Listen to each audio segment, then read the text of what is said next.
Hello YouTube, AdoptedMike here, and in this video I'm going to be taking a look at this Asetek hybrid cooler for a graphics card.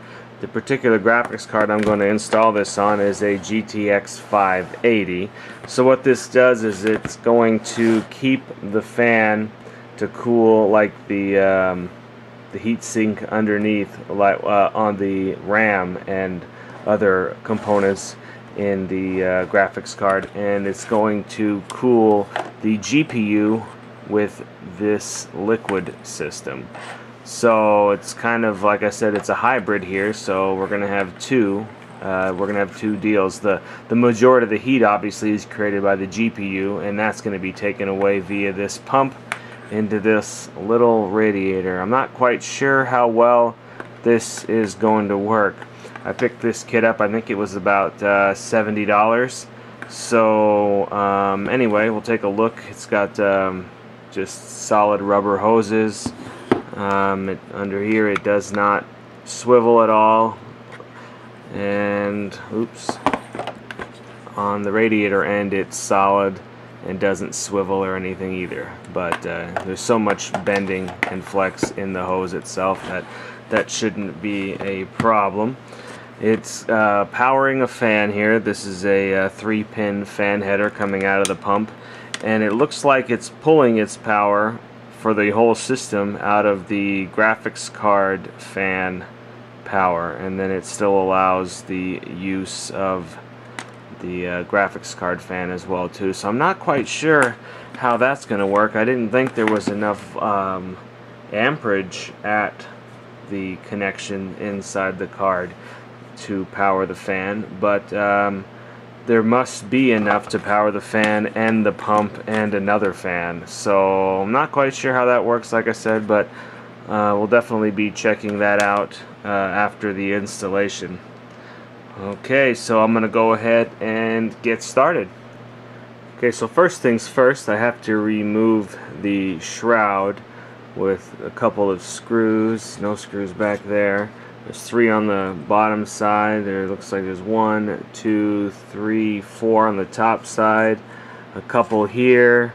So I'll remove these screws, and we just want to take the shroud off, not the fan and not the heatsink on the GPU just yet. So I'll get started on that.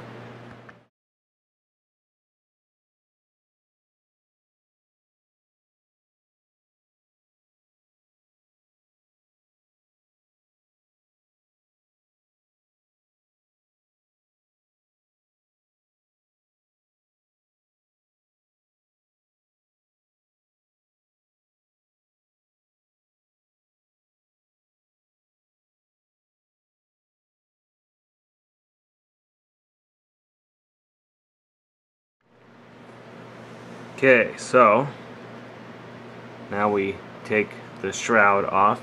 We'll set that to the side. So the next step is going to be to remove the heatsink off of the GPU there, and that can be done with these screws on the back.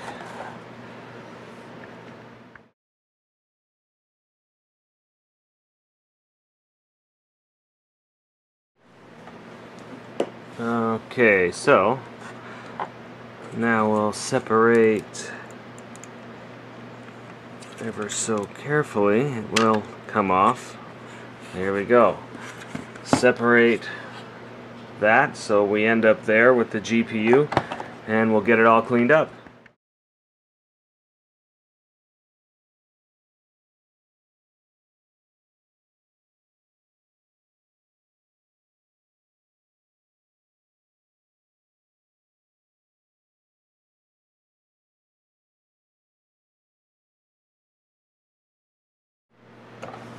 Okay, so nice clean surface here. Now get this stuff out of the way, and we'll go to putting the new heatsink pump combo on the card. First, I'm gonna clean this off a little bit. It did come with some thermal material paste already on the underside here, but I accidentally scuffed it in the unpackaging. The actual unit here didn't come in a box. It was brand new from Asetek, but it didn't come in a box, so when I took it out of the box I ended up, you know, just accidentally running my thumb across it, so I figured, well, hell, I might as well just replace that thermal paste anyway. Alright, as it turns out, I did not need to remove those screws there, so I put them back in off camera, obviously, because they just bolt into this bottom piece here. So now I've got some thermal paste applied, and what we'll do here is we'll attach the water block, or the water block and pump combination to the GPU and get it to come out the other side. They've included some new screws. I'm assuming that the threads would be different, so they included some screws in the packet as well too. So now we'll do the tricky reinstallation here. It wouldn't be bad if it weren't for the hoses, and it might actually be easier for two people to do this rather than someone by theirself, but I'll do the best I can and try to keep it on camera as well too. Apparently, oh, I must have, yeah, I think okay, I did get that one in. Let's see, next we'll line up this one. Oop, well, that's where the problem could be. Somebody holding the card definitely would make this particular job a little bit easier, but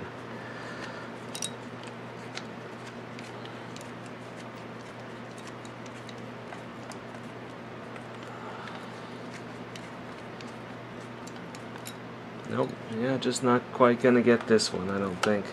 There we go. Okay, so we got two in. Now I'll get the two more in and do the tighten up.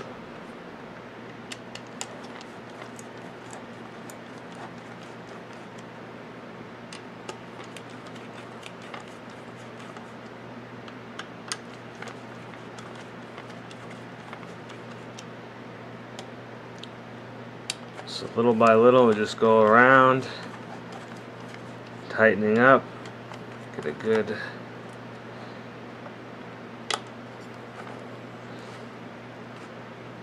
seat on top of the GPU.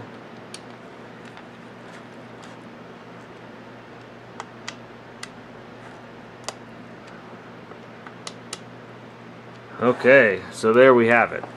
Now, the card itself is lighter. This piece, well, maybe not. No, maybe the card is still about the same weight. This piece here isn't entirely copper. It's mostly aluminum, so it's fairly light. The pump is, yeah, maybe it's even a little heavier now than it was. Okay, so next step is we need to get some power to the card. So we've got to dig out down here and connect this end up to the, there we go, better shot, card down there.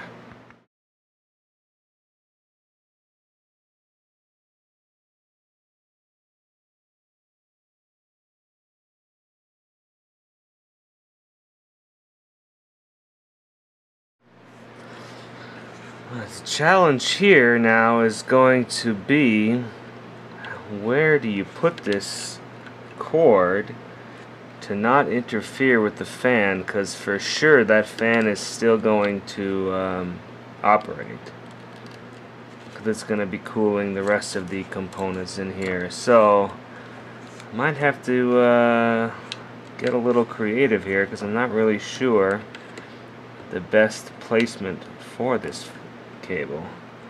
Perhaps we could just, I don't know how hot these capacitors get, but maybe when we go to put the shroud back on, it'll just kind of tuck down. Yeah, I bet it'll just kind of tuck down in there. But for sure, one thing we have to do is we have to remove a section of this anyway before it goes back on, because we now have two hoses coming out. So I'll have to get an idea of where that's going to happen at. So if we put this on, we can see that it's going to start right about here, and it's going to in fact it's going to end in if we did it right about here. So I'm probably gonna end up removing more than I need, just so, but I'm gonna go get the Dremel out and I'll cut a little section of that out. Okay, so I cut out that section, which was a little too much, but better safe than sorry. Well, I mean, I don't know. I had it a little smaller, and then I noticed it was rubbing up against the hose, and I thought, well, vibration after a while is going to cut it, so I made sure there's a, I'll get it in the frame there. I make sure there's enough of a gap here so there wouldn't be any rubbing. I also noticed I had to remove just a little piece of this part of the shroud to allow for the cable to come through. Let me see if I can zoom in a little bit better there, just to show what we're talking about. Yeah, to allow the cable to come through, I had to just file off a little bit right in here, so then the cable can just manage to sneak along this path. Okay, so go the right way. Now I'll install this piece, or the shroud.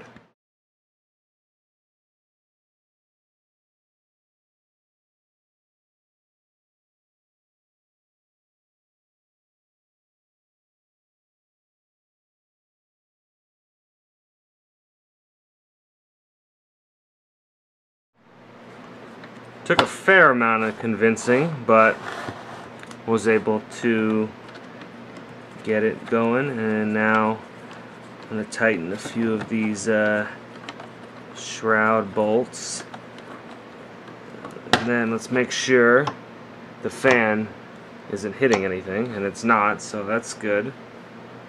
So now we'll just put a few bolts, a few of the screws in, well, not a few of them, I guess all of the shroud screws in, and then we'll be able to test it out.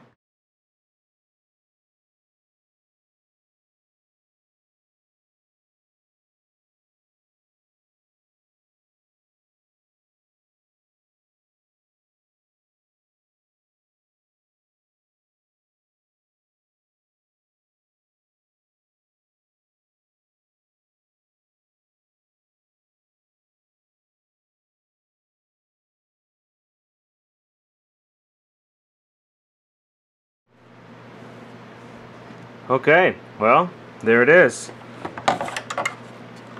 The all-new GTX 580 with partial liquid cooling.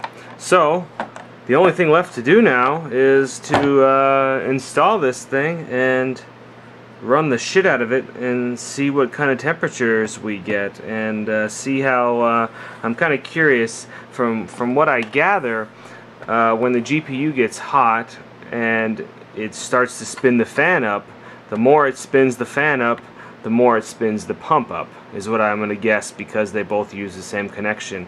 And then also, the more it spins the pump up, the more it spins the fan on the radiator. Yeah, I don't. Be curious to see just how well this works, because I don't know. I mean, just be curious, because even at low speed, that pump.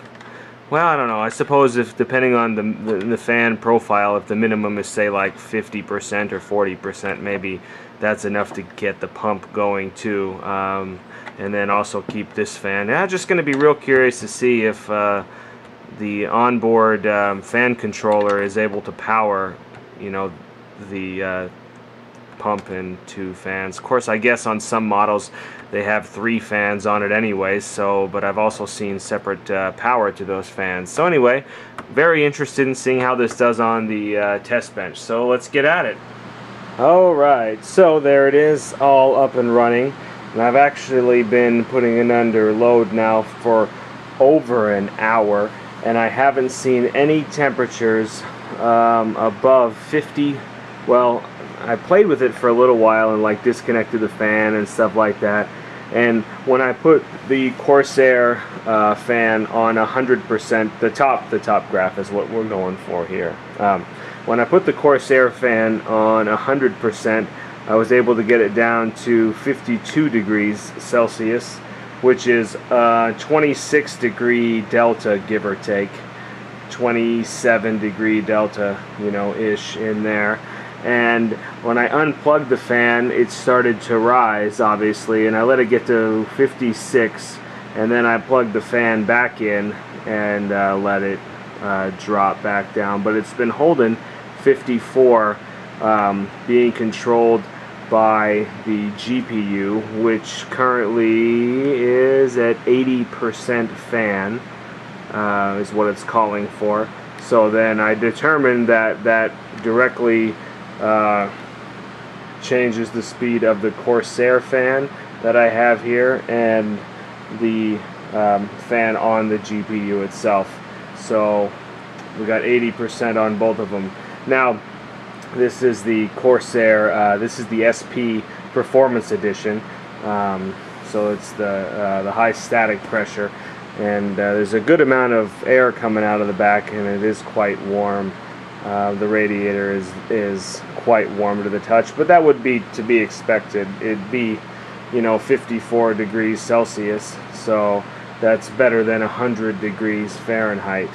And so the card itself is, you know, pretty warm. I mean, probably as warm as the Zalman next to it, which I did a review on this Zalman cooler. These both are 580s. I did a review on this Zalman cooler a while ago. You can look that up on my channel, and now I'm doing this one as a comparison with it.